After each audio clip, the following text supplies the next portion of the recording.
কীর্তনিয়া। এই কীর্তন সম্বন্ধে বিশেষ কোনো অভিজ্ঞতা আমার নেই।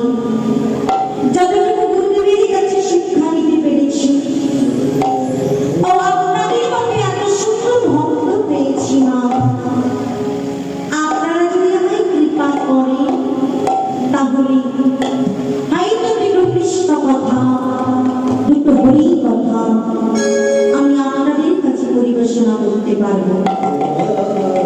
তাই না পরিবেশনাকারী যদি কোনো ভুল ত্রুটি হয়ে থাকে আমাকে আপনারা নিজ কন্যা বা নিজ বোন মনে করে আমায় ক্ষমা করে দেবেন।